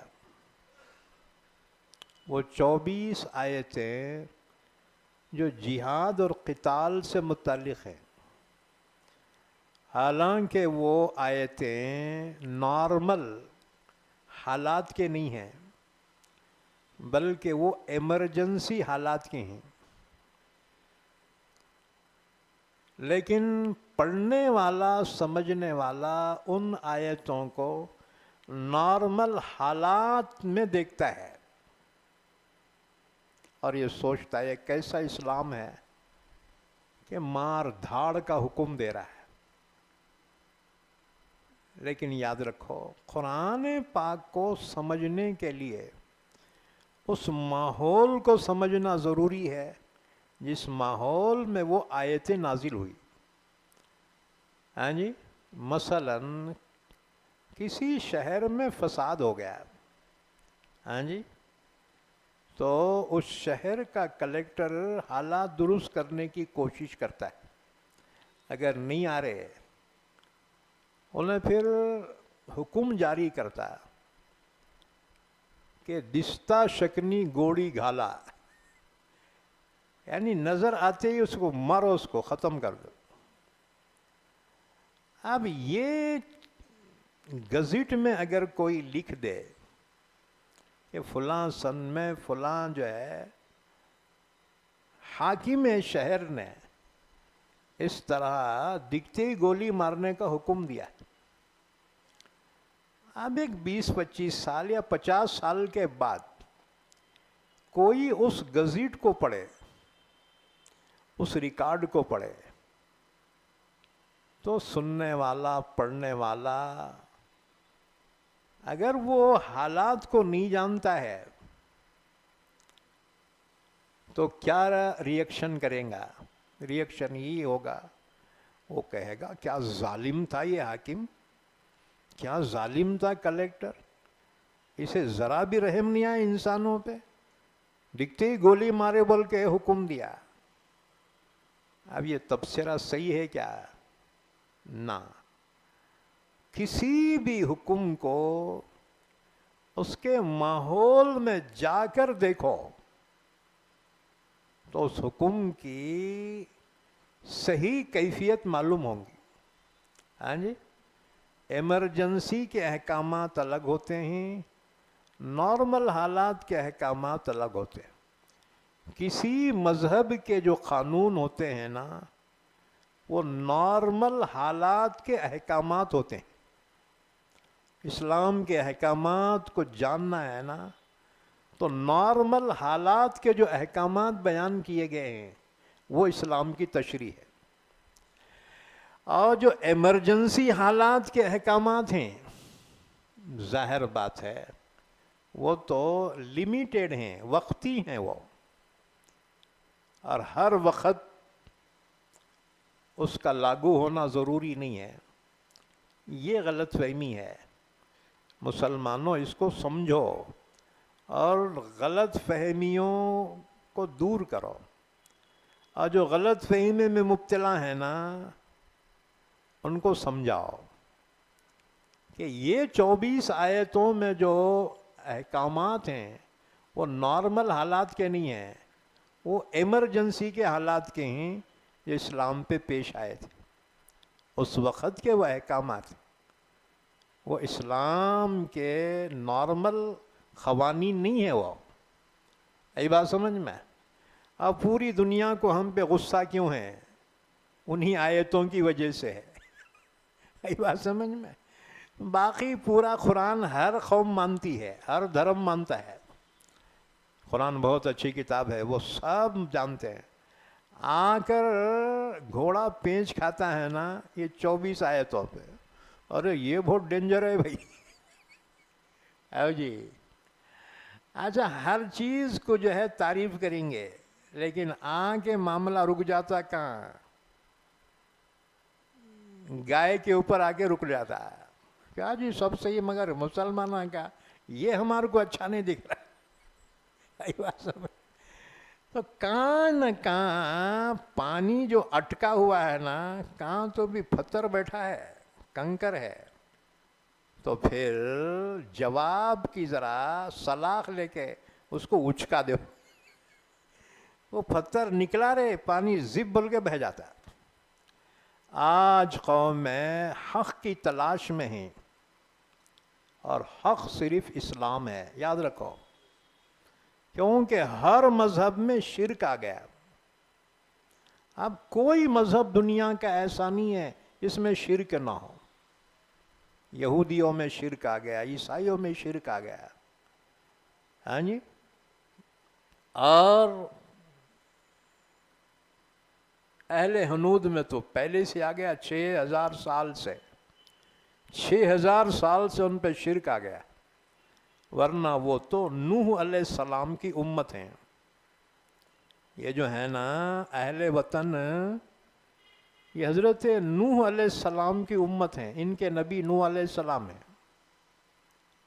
جس کو منو کہا جاتا ہے، اور جسے منو سمرتی کہتے ہیں، اسے قرآن نے زبور الاولین کہا، قدیم صحیفے۔ ہاں جی، اصل بوم مار کے مسئلہ یہ ہے کہ اسلام عربی زبان میں ہے، اور سناتن دھرم سنسکرت زبان میں ہے۔ اچھا مسلمانوں کو بوم مار کے سنسکرت نہیں آتی، اور ان کو بوم مار کے عربی نہیں آتی۔ پورا جھگڑا ترجمے کا ہے یہ۔ او جی، یہ پورا جھگڑا جو ہے نا مذہبی، یہ ٹرانسلیشن کا ہے۔ ہم اسلام کو اردو میں ٹرانسلیشن کر دیے، اردو میں پڑھتے، حالانکہ اسلام کی صحیح ترجمانی کسی اور زبان میں ہو ہی نہیں سکتی، کیونکہ کوئی زبان جب دوسری زبان میں منتقل ہوتی ہے نا، اس کی آدھی روح ختم ہو جاتی ہے۔ آدھی جان مر جاتی اس کی. اس لیے اسلام کے اوریجنل جو دلائل ہے نا اس کی اوریجنل زبان میں ہے، عربی زبان میں.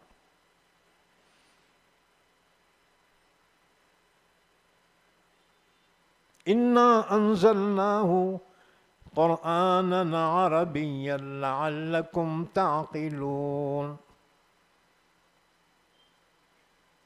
اوریجنل زبان میں اس کی طاقت ہوتی ہے. اب ہندوستان میں اسلام آیا، وہ عربی سے اردو میں منتقل ہو گیا، آدھی جان تو وہاں فنا ہو گئی اس کی. اب آدھی رہ گئی تھی، مسلمانوں کے بدعملی نے اس کو بھی جو ہے ختم کر دیا. تو مسلمانوں کو سنسکرت نہیں آتی،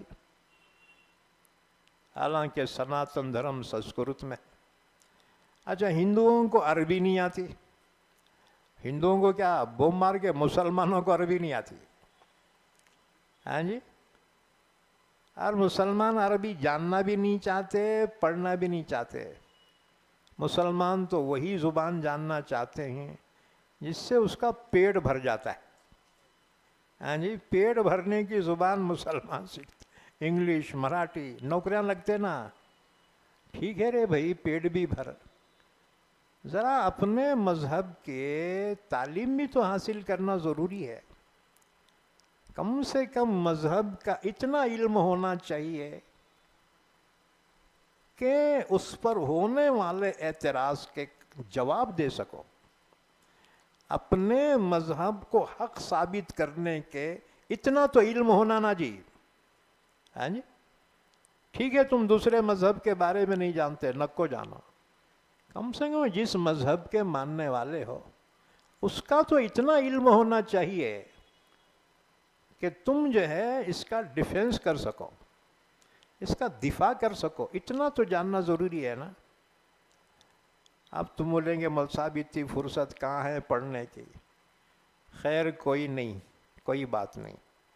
کم سے کم ریڈی میڈ لینا ہے نا، یہ تفسیر کے مجلسوں میں بیٹھو. ہاں جی. تمہارے کو ریڈی میڈ مل جا رہا سب یہ ہے. میں تو کتنے کتابیں جو ہے کھنگالنا پڑتا، تمہارا کتنا وقت صرف ہو جاتا. لو تمہیں ریڈی میڈ فری میں مل رہا، اس کی بھی اگر ناقدری کرو گے پھر تو تمہارا خدائی حافظ ہے. تو میں بتلا رہا تھا ایک گناہ دوسرے گناہ کو کھینچتا ہے. یہ وسیم رضوی نے مفاد میں آگے قدم بڑھاتے ہوئے اس نے آبجیکشن لیا 24 آیتوں کے بارے میں اور کہا یہ قرآن سے نکالو. قرآن اللہ کا کلام ہے. نبی نے خود فرمایا کہ مجھے بھی اختیار نہیں ہے اللہ کے کلام میں تبدیلی کرنے کا. تو پھر دوسروں کو کیا اختیار ہو سکتا ہے؟ مسلمانوں کو کوئی اختیار نہیں ہے قرآن کی ایک آیت بھی نکالنے کا.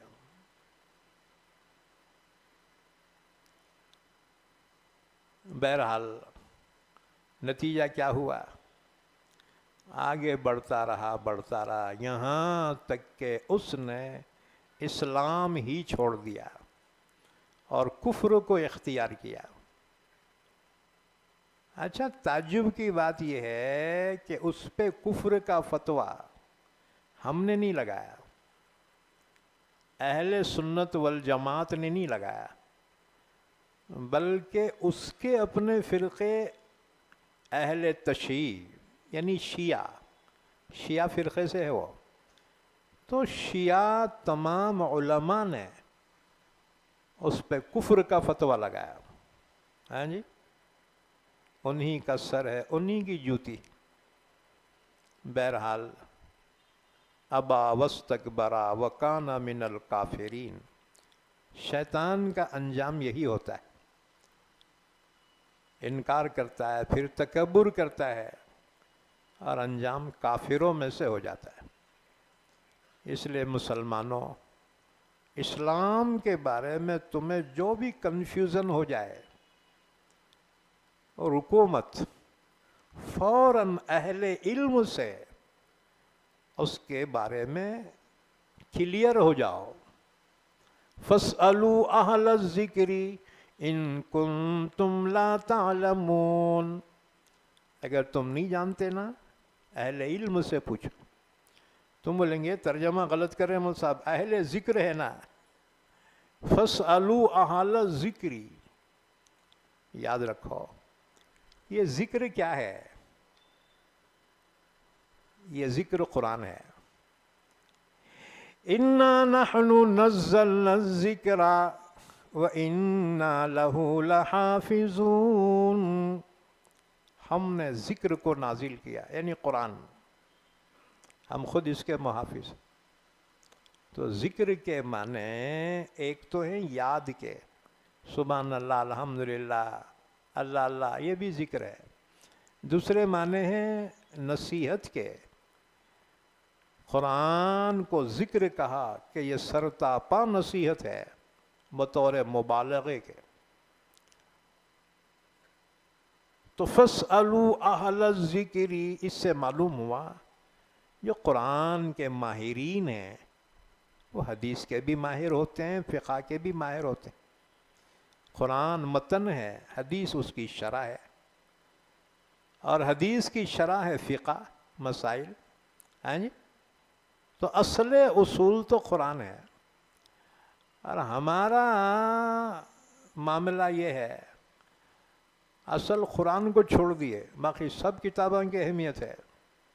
ہاں جی، قرآن کو چھوڑ دیے. خیر، اللہ کا کرم ہے، اب ماحول بن رہا ہے قرآن کے واسطے. ہاں جی، درمیان میں ایک زمانہ گزرا کہ ہم لوگوں نے قرآن کو چھوڑ دیا تھا، دن رات حدیثاں پڑھ رہے ہیں.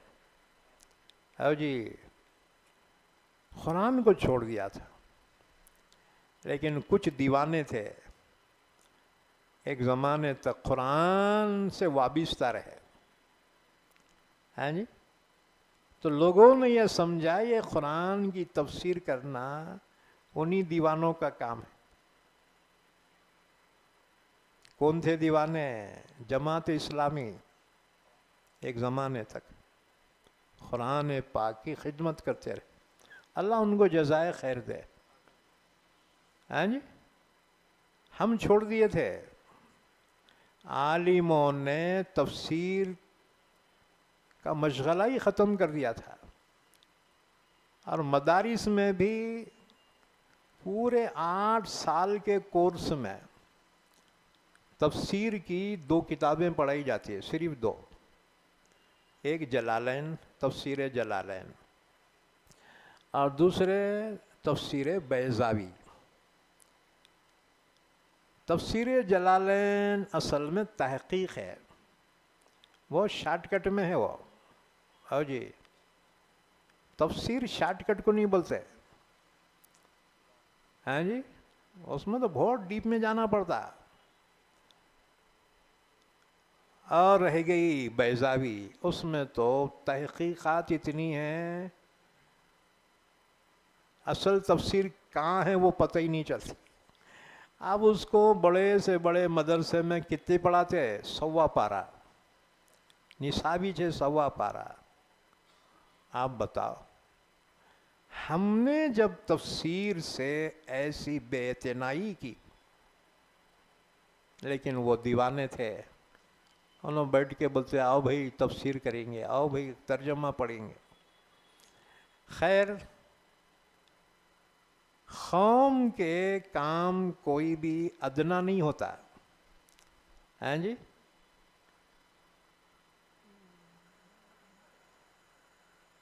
رفتہ رفتہ پختہ باشد. اب اس کے بعد ڈاکٹر اسرار احمد نے تفسیر کے سلسلے میں بیڑا اٹھایا. 16 سال میں انہوں نے تفسیر مکمل کی. کچھ لوگ متوجہ ہوئے قرآن کی طرف. اب اس کے بعد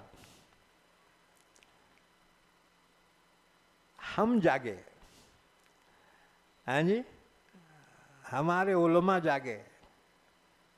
علماء نے کہا بھائی یہ تو اپنا کام ہے، یہ تو، ہاں جی، یہ تو اپنا کام ہے قرآن کو سمجھنا سمجھانا، لیکن بہت دیر ہو گئی تھی. ہاں جی، بعد از خرابی بسیار خواجہ بیدار شد.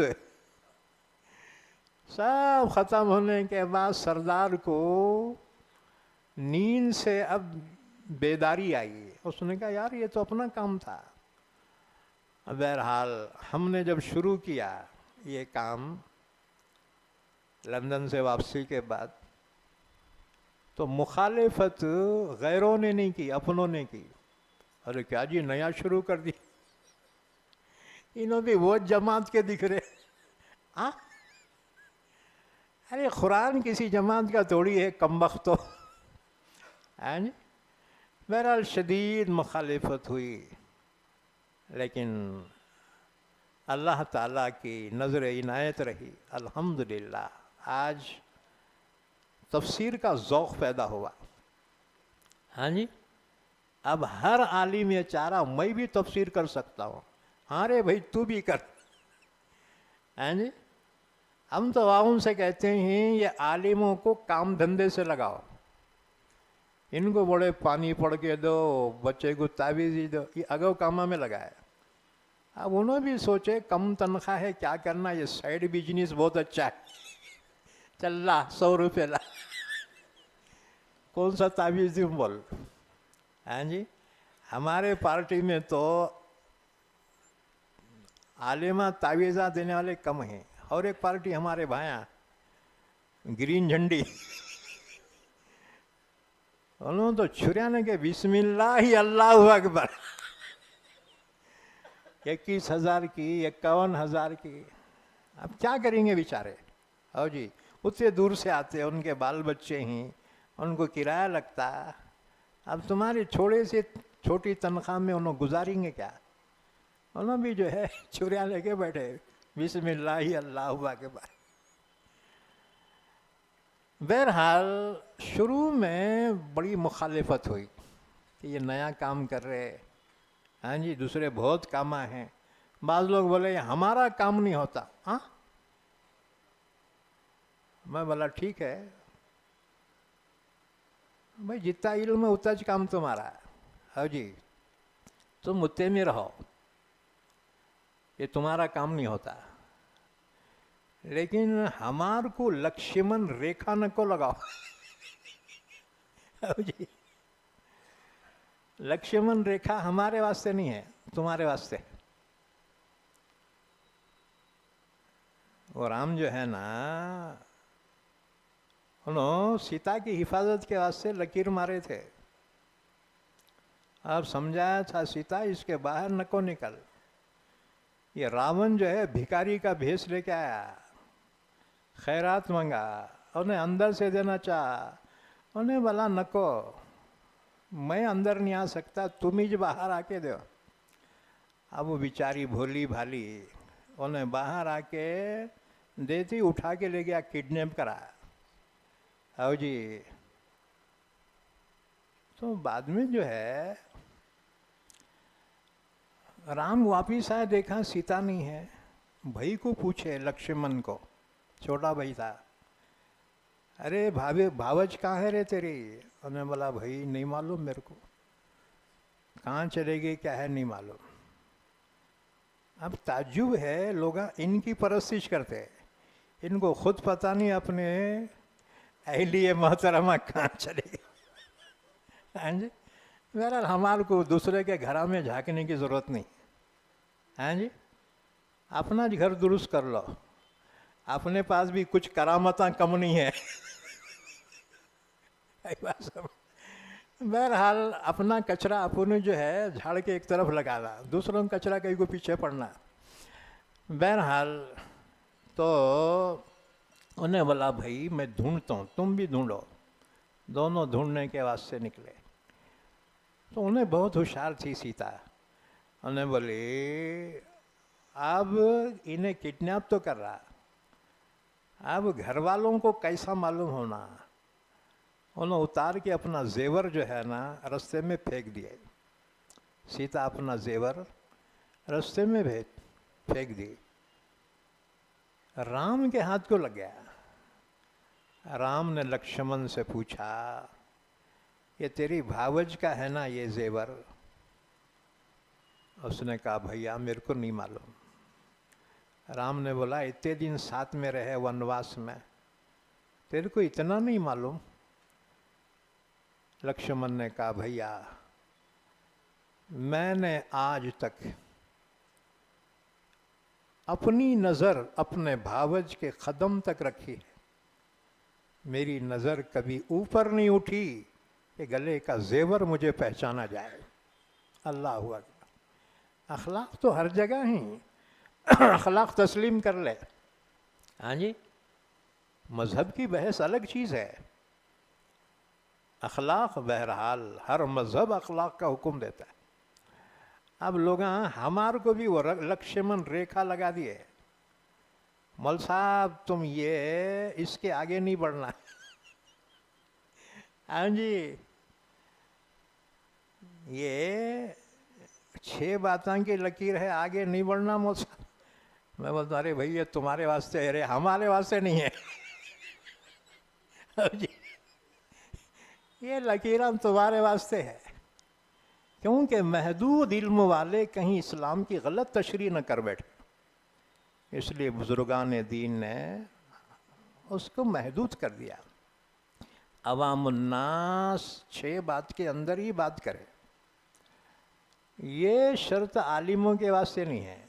او جی، تو میں بولا بھائی یہ لکیر ہمارے واسطے نہیں ہے، یہ تمہارے واسطے ہے، ہمارے واسطے تو قرآن سمندر ہے۔ ہاں جی، سمندر کے اندر غوطے لگاؤ، موتیاں تمہارے ہاتھ کو لگیں گی۔ اس لیے میں عرض کر رہا تھا بڑی مخالفت کے بعد اب یہ فضا بن گئی ہے، قرآن کا ذوق لوگوں میں پیدا ہوا۔ ہاں جی، یہ اللہ تمہارے ذوق کو سلامت رکھے، اب اس کی ناقدری نہ کو کرو۔ او جی، نہیں میرے کو بہت نیند آ رہی تھی، میں سو رہا تھا، میرے کو روزہ لگا سو رہا تھا۔ ہاں، جب تک جان میں جان ہے یہ مجلسوں میں پابندی سے آؤ۔ بھائی 100 میں سے ایک بات تو تمہارے دماغ میں آ ہی جائے گی نا جی، ایک بات ہی تو تمہاری سمجھ میں آ جائے، عمل تو کرو گے نا۔ اس لیے محتاج سمجھ کے قرآن کی مجلس میں آؤ، استغنا نہیں۔ تو اللہ تعالیٰ نے مثال بیان کی، مثلہم کمثل الذی استوقد نارا، اور منافقین کی مثال ایسی ہے جیسے کسی نے رات میں آگ جلائی، فلما اضاءت ما حولہ، جب اس آگ نے اطراف کو روشن کر دیا، ذہب اللہ بنورہم، اللہ نے ان کے ایمان کے نور کو سلب کر لیا، اللہ نے اس کی توفیق کو سلب کر لیا، وَتَرَكَهُمْ فِي ظُلُمَاتٍ لَا يُبْصِرُونَ، انہیں چھوڑ دیا اندھیریوں میں کہ کچھ نظر نہیں آتا ان کو، صُمٌّ بُكْمٌ عُمْيٌ، بہرے ہیں یعنی حق بات سننا نہیں چاہتے، بُكْمٌ مکے ہیں، حق بات بولنا نہیں چاہتے، حق بات ظاہر کرنا نہیں چاہتے، عُمْيٌ اندھے ہیں، حق بات دیکھنا نہیں چاہتے، فَهُمْ لَا يَرْجِعُونَ، ان سے کیا امید ہے، یہ لوٹ کر نہیں آئیں گے۔ اَوْ كَصَيِّبٍ مِّنَ السَّمَاءِ، یہ دوسری قسم کے منافقین کی مثال، جو مفاد پرست یعنی بغیر پیندے کے لوٹے، کدھر بھی لڑکتے، ادھر بھی ادھر بھی۔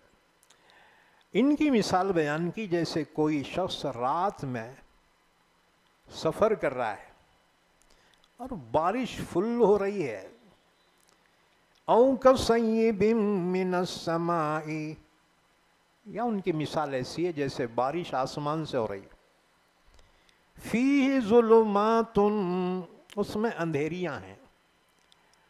عربی میں 3 کو جمع کہتے ہیں، اور جی باقی زبان میں 1 کو واحد، 2 کو جمع. لیکن عربی میں خصوصیت عربی کی ہے، 1 کو واحد، 2 کو تثنیہ، 3 کو جمع. تو جمع کم سے کم 3 کے لیے بولا جاتا ہے. تو یہاں کا ظلماتن، فی ظلماتن، اس میں اندھیریاں ہیں.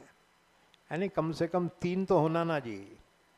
ایک رات کی اندھیری، دوسرے بادل کی اندھیری، تیسرے بارش کی اندھیری. تم بولو گے بارش کی اندھیری کیسے رہتی ہے مول صاحب؟ فل بارش میں کار چلاؤ، ہاں جی، اتنی فل بارش، وائپر خالی ہلتے رہتا کم بخت، مگر سامنے کا دکھتا نہیں تمہارے کو. ہاں جی، فیہ ظلمات، اس بارش میں اندھیریاں ہیں. ورعد، اور کڑک کی آواز ہے. آواز آتی نا بادل جب گرجتے ہیں، دھڑ، دل پھڑ پھڑ بولتا. ہاں جی، اب پھٹ جائیں گا جب پھٹ جائیں گا. رعد کیا ہے؟ حضور سے صحابہ نے پوچھا یا رسول اللہ رعد کیا ہے؟ فرمایا ایک فرشتہ ہے جو بادلوں پہ مقرر ہے. جب وہ اللہ کی تسبیح بیان کرتا ہے اس کی آواز ہوتی ہے وہ جو انسان کے دل کو ہلا دیتی. وہ فرشتے کی تسبیح ہے. یسبح الرعد بحمدہ والملائکۃ من خیفتہ. اچھا، وہ برق، اور بجلی ہے. بجلی کیا ہے؟ رعد فرشتے کا کوڑا ہے. جب بادل پہ غصے میں آتا ہے نا، کوڑا لہراتا ہے، تو ایسا کوڑے کے جیسا دکھتی نا بجلی. دیکھے نا تم لوگ فضا میں کوڑے کے جیسا. بجلی 2 قسم کی ہوتی ہے، ایک ہے برق اور ایک ہے صاعقہ. برق کہتے ہیں وہ بجلی جو اوپر نظر آتی، چمکتی ہے، 1 سیکنڈ میں جو ہے ختم ہو جاتی. اور ایک ہے صاعقہ جو نیچے گرتی ہے. ہاں جی، جیسے بولتے ہیں نا جھاڑ پہ گری بجلی، وہ جھاڑ جو ہے جل گیا. بھینس پہ گری، بھینس مر گئی. ہاں جی، تو یہ بجلی ہے صاعقہ. اس کی اسپیڈ اتنی ہوتی ہے معلوم، اس کی اسپیڈ 1 سیکنڈ میں ہزاروں میل سے زمین پہ آتی ہے اور واپس لوٹ جاتی ہے 1 سیکنڈ میں، پل جھپکنے میں. اسے کہتے ہیں برق. حضور کے لیے معراج میں جو سواری لائی گئی براق، وہ براق برق سے بنا ہے لفظ. اس کی اسپیڈ بھی ایسی تھی، 1 قدم یہاں، دوسرا منتہے نظر پہ ہوتا تھا. ہاں جی، بولے تو زوئی بول کے پہنچ گئے حضور. کہاں؟ بیت المقدس. ابو جہل نے کہا وارے واہ، 1 مہینے میں کیسا پہنچتے؟ ہم 1 مہینہ لگتا، تم راتوں رات کیسا گئے؟ ہٹ، میں نہیں مانتا. ابو جہل نے کہا ہم جانوروں کے دما مروڑ کے اور ان کو چھڑیا مار مار کے بھگاتے تو 1 مہینے میں مکے سے بیت المقدس جاتے. انہوں بڑے راتوں رات جا کے بھی آئے. سبحان الذی اسرا بعبدہ لیلا من المسجد الحرام الی المسجد الاقصی. تو یہ حضور کا معجزہ تھا. معراج کیا ہے؟ حضور کا معجزہ ہے عظیم ترین. بہرحال تو برق کے معنی بجلی کی جو اوپر چمکتی، اور جو گرنے والی اسے بولتے ہیں صاعقہ، اور اس کی اسپیڈ 1 سیکنڈ میں ہزاروں کلومیٹر کی رفتار طے کر جاتی. تو اب یہ مسافر چل رہا ہے، یہ منافق ایسی بارش میں. یجعلون اصابعهم فی آذانہم من الصواعق حذر الموت. جب بجلی گرتی ہے نا، چمکتی ہے پہلے، ایک دم روشنی ہو جاتی. تو یہ منافقین ایسے وقت اپنی انگلیاں اپنے کانوں میں ٹھونس لیتے ہیں کہ کہیں اس کی آواز کی وجہ سے دل کا پردہ پھٹ نہ جائے اور مر نہ جائے. اب یہاں قرآن نے کہا یجعلون اصابعہم، ٹھونس لیتے ہیں اپنی انگلیوں کو اپنے کانوں میں. اب کانوں کے سوراخ کیا بڑے بڑے رہتے گئے جی، انگلیاں جاتے اندر. ہاں جی، یہ سامنے کا جو انگلی کے پوروا ہے نا، کنارہ، یہ بھی مشکل سے سوراخ میں جاتا ہے. پھر یہ کیا مانے انگلیوں کو کانوں میں ٹھونس لیتے ہیں؟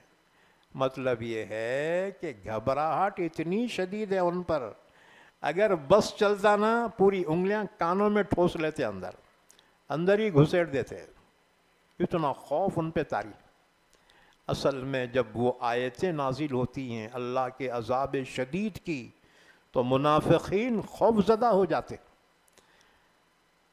یجعلون اصابعہم فی آذانہم من الصواعق حذر الموت، ٹھونس لیتے ہیں اپنی انگلیاں اپنے کانوں میں بجلی کی وجہ سے، موت کے خوف سے. واللہ محیط بالکافرین، کہاں بچ کے بھاگ سکتے بیٹے؟ اللہ احاطہ کرنے والا ہے کافروں کا، اللہ کی پکڑ سے یہ بچ نہیں سکتے. یکاد البرق یخطف ابصارہم، بجلی کی کیفیت یہ ہے، قریب ہے کہ بجلی اچک لے ان کی نگاہوں کو. کلما اضاء لہم مشوا فیہ، جب ان پر روشنی ہوتی ہے تو چلنے لگتے. کیا مطلب؟ یعنی مسلمانوں کو فتح ملتی ہے نا تو منافق اسلام کی طرف چلنے لگتے ہیں، کہتے ہیں جی ہم بھی تمہارے ساتھ تھا نا، لاؤ لاؤ ہمارے کو جو حصہ دو مال غنیمت میں سے. اچھا، وَإِذَا أَظْلَمَ عَلَيْهِمْ قَامُوا، جب اندھیری چھا جاتی رک جاتے ہیں. یعنی جب مسلمان ناکام ہو جاتے ہیں، شکست کھا جاتے ہیں تو منافق فوراً واپس ہو جاتے ہیں، نکو رے بھائی ادھر. ہاں جی، پھر کافروں کے ساتھ مل جاتے ہیں. یعنی جدھر ہری ادھر چری. ہاں جی، جہاں مفاد دکھا وہاں لڑک جاتے ہیں. وَلَوْ شَاءَ اللَّهُ لَذَهَبَ بِسَمْعِهِمْ وَأَبْصَارِهِمْ، اللہ چاہے ان کے کانوں اور آنکھوں کو اللہ سلب کر لے، ختم ہی کر دے ان کو. ان اللہ علی کل شیء قدیر، بے شک اللہ ہر چیز پر قادر. ہم نے آگے آیتیں پڑھی ہیں لیکن وقت مکمل ہو گیا. انشاءاللہ باقی آیتوں کی تفسیر آئندہ مجلس میں ہوگی انشاءاللہ.